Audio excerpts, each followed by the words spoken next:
This is Jesper Maloney, the boss, and, like all of us, a volunteer.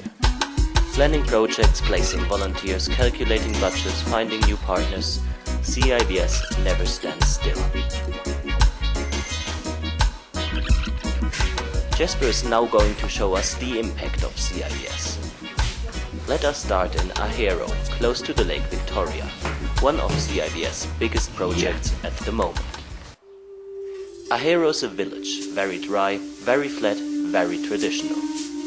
It is home to Moses, and like all the other inhabitants, farming is his only business. It is a hand-to-mouth living and hard physical labor. All the farming is done the way even the grandfathers used to do. But now Moses is part of MPIS Ahero, a CIVS community project, introducing improved farming techniques and a microfinance system. Well, Moses is not only part of the project, he is the head of the business department. I like the way the project was brought within this area, actually to support. Quite a number of orphans are just left roaming around, and majority are going to the street. There is no any other alternative which they can survive, but through the project itself, it will give them hope. Hope for the young generation comes from the eldest as well. This woman is very skilled in the traditional basket production, but during the last years it was just a leisure activity. Now she sells the baskets even to Europe and saves her earnings in a community bank to enable necessary investments for everyone.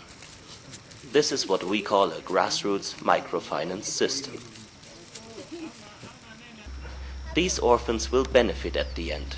The community is soon able to pay their school fees and food.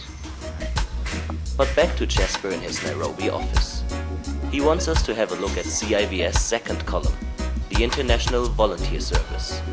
Let us travel to a village close to Tala, about an hour from Nairobi. This is the Misiani small home for physically handicapped children.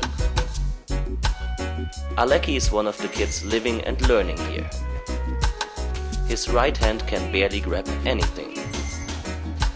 The two trained German volunteers, Sarah and Johanna, are therapying him regularly.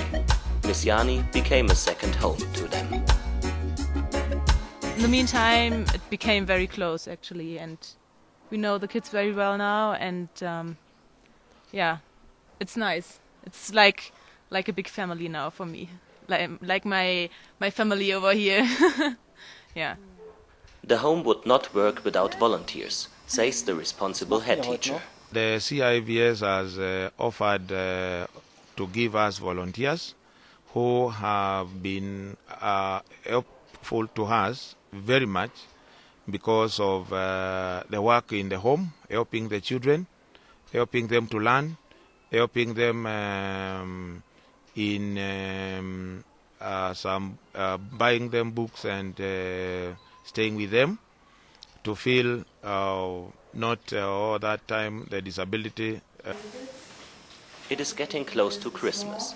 Johanna and Sarah show the kids how to produce Christmas cards for their parents with Kenyan and German Christmas symbols through intercultural exchange.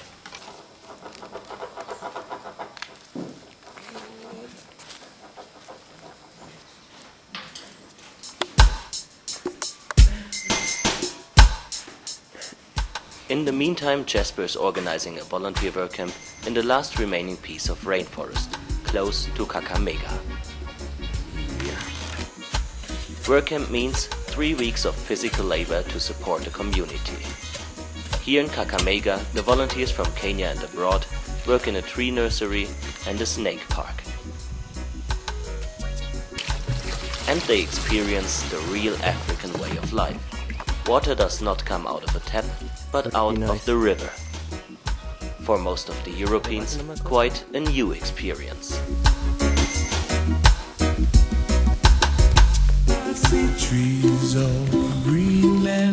This is what CIVS is about, bringing together people from all over the world, sharing one major aim: help the communities to help theirself.